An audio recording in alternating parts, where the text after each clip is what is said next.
Yo, what's up everybody? Holding Asta here, bringing you Black Clover anime review. This is episode 94 titled The New Future. And oh boy was this one hell of an episode. The art animation, you can tell they dimmed it down a little bit. It's not as epic as the last two episodes that we had. There were some parts here and there that was funky, but it starts off with Lynch running away from Yami. He darted out real quick once he got those two stones.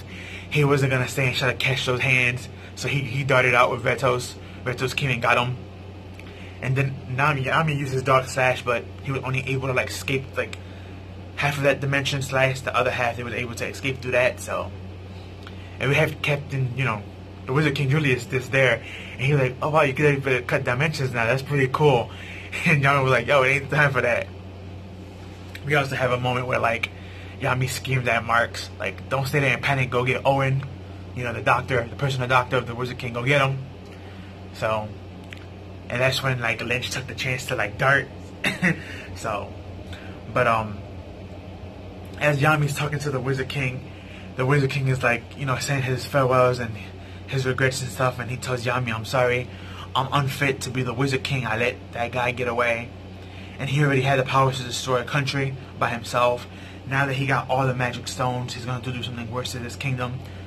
And I'm leaving everything up to you." And you can tell, like, we don't get to see Yami, like, completely cry, but from one of his eyes we see, like, a drop. So we have to imagine that he did cry, even though we see him do this. And when we look at his face, he's not crying no more, so. But you can tell Yami was crying, and we had a flashback of how Yami and him met. And basically, he left his country, the Rising Sun, which is basically Japan, and he crash landed on the Clover Kingdom. And as he crash landed on the beach, and he's like trying to figure out where to go back home, he had used his dark magic on some thugs that were picking on him. And Julius, of course, saw this, and he ran up to him and was like, "Oh my god, you got dark magic, that's cool. I've only heard about dark magic, I've never seen it." He's like, "Can you show me a closer version?" And the guy was like, "No, who are you?" He's like, "I'm a magic knight." And Yami was like, "What's a magic knight?" He's like, "You don't know what that is?" He's like, "No." So you hear Julius there just trying to contemplate how can he explain what a magic knight is to young Yami. And he was like, "You know what? Why don't you just join us? You probably get a better idea that way." And he was like, "Why would I want to do that?" Then we get like a little time skip, and we find out that he actually does join the Magic Knights. Problem is, he doesn't know their language. Like, he knows the language, but he doesn't know how to like write and stuff. So yeah, Julius is teaching him, and he keeps saying, "No, I don't want to learn this, this, and this." But though Julius always makes the comeback of, "I buy you dinner, I buy you this," and he's like, "Okay, bet." And you see him training and stuff, and it was a real cute flashback and sentimental moment between the two. I mean, Julius was always like a big brother figure to him, so it was like, and thanks to him, he got into the Clover Kingdom as a knight, and from there leveled up to a captain, what he is now. So it was really sad to see Julius go. And when he does a little, salute that they do, we notice something really weird. Julius smiles, which represents his passing, but we see that mark that he has, it looks like a Quimsy mark on his forehead. We see that mark disappear. Now, I was hearing from some people that mark represents, I think, mastery of time or mastery of space. Something like that, that symbol is supposed to represent. So I'm not sure if him dying, that's why it disappeared, or maybe something's activated. Who knows? I haven't looked into like mythology like that, so if y'all can like correct me, let me know what that symbol actually means, or his last name for that matter. But as he passes on, we get to switch over to Mary Lagonia and Asta and Zora, and they start fighting that one dude, Viga, and Mary Lagonia is just laying the whooping on him. And we get that little recap, and he has no choice but to use up destruction magic to take them all out with him. But Asta this time caught on, and he jumped in the way, and he stabbed him with the anti-magic sword. And then he punches him and sends him flying. And he's like, "What's up with you people always trying to commit suicide when you don't get your ways? Throwing your tension tantrums. There's more to life than death. And you guys need to stop thinking of death when you need to repent and consider whatever, all the things bad that you have done to people and make up for it." And the guy was like confused, like him getting screamed at by Asta, and you have Zoro saying, "Oh, this idiot." And Lagonia is like, why did you get in my way? And we have this really cool moment in Asta's character, which a lot of people that review the manga kind of skip this part a little bit. And a lot of people have talked about it. But I think this is really, really good character development for Asta's part. Asta says himself that he's been thinking for a good while, since there's hatred between the humans and them. I mean, you know, them and them, for revenge of the past and stuff like that. That this human and human discrimination and crime needs to stop, and both sides need to find a way to be peaceful. But he says specifically, I'm dumb, and I cannot find the answer for that. So I'm wondering if y'all will help out, and let's come to find a term or agreement that both sides can find that can be equally to both of us, where we can squash this beef between us, and we can have peace and smiles. Because when I become the next Wizard King, this is what I want to build. I want to build a kingdom where everyone, regardless of race, nationality, or status, can become one and be good friends.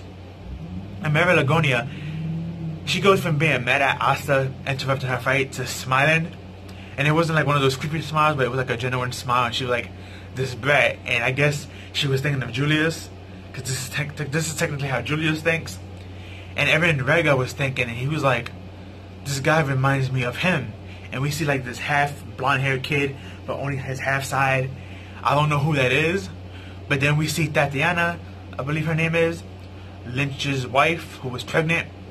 So maybe it's, since this boy had blonde hair like her, maybe she had her son, who was a half-elf, or maybe that's a brother, who knows, or some type of relative. But he started thinking of him, he was like, you remind me of him a lot. Unfortunately, your time is up. And this is when we switch over to Lynch. And Lynch, who's finally got all the stone, is placing them in the tomb where they belong. And before he places the last one, he turns around and he tells Rotus, Sally, and Various, I believe his name is, the zombie guy. I always forget his name, how to pronounce it. But he talks to them, he was like, and he's, you know, he's saying thank you and all this stuff. But then after he started thanking them and praising them, he was like, now I'm going to switch and I'm going to not be Lynch no more of the third of Midnight Sun. And it was like, what do you mean? And when he said this, his personality completely switched. And from praising him and having a happy face, he had this weird, real mean, demented face with his eyes open and popped out. And he's like, your humans are filthy, you're nasty, you're greedy, you're hateful, you're discriminating against each other for over stupid little things. You guys don't know how to be peaceful or anything, you're uncivilized, and I'm tired of y'all. And then he placed the last stone, and everything in the whole kingdom started to glow.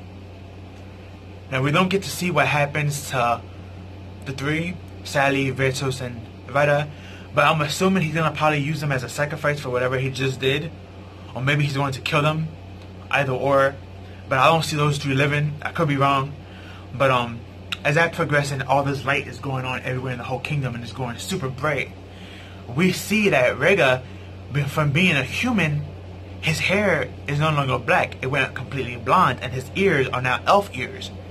And his mana and wounds got completely rejuvenated, and it skyrocketed. And Zoro was like, whoa, this is deadly.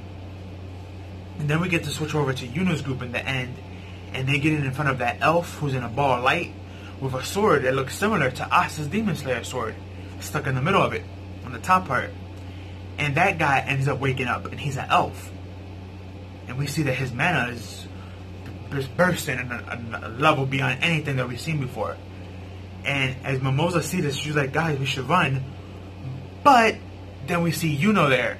And Yuno, sadly, is off as well now.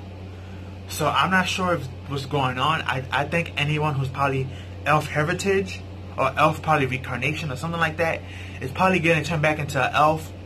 And maybe this spell is what allows people to become an elf so they can go on a rampage. That's just my guess. I could be wrong. Who knows? But that was a very insane stuff. Very, very dope. Was not expecting that. But yeah, that was the end of the episode. I guess we're gonna have this next arc is called the Elf Invasion arc. It's an arc that I've been looking forward to a while. But we're gonna have some very interesting things going down. I cannot wait, because elves are supposed to have like this god level mana. So seeing humans against them is going to be going to be interesting because we're going to be able to see the difference in the true power of the captains. Because now the captains will have to go full power. And this is going to be our first time seeing them all go full 100% what they can do. No holding back, no slacking, no being like Yami, you know, just chilling for a while until he gets upset and then go full power. No, they're going to all have to be forced to go full power against these guys. And that's going to be very interesting. But that's all I have for you guys. Like, comment, share, subscribe, all that good stuff. Tell me down below what you like and didn't like about the episode and how you felt about it. Or how you felt about the animation. For me, like I said, I'm not really good about it this episode. There were some parts lacking, especially with the Asta punching Vega in the face. But it was a pretty good episode, and yeah, it was just more build up than anything. So I can't wait for the next couple of episodes. But that's all I have for you. Peace out, have a good one.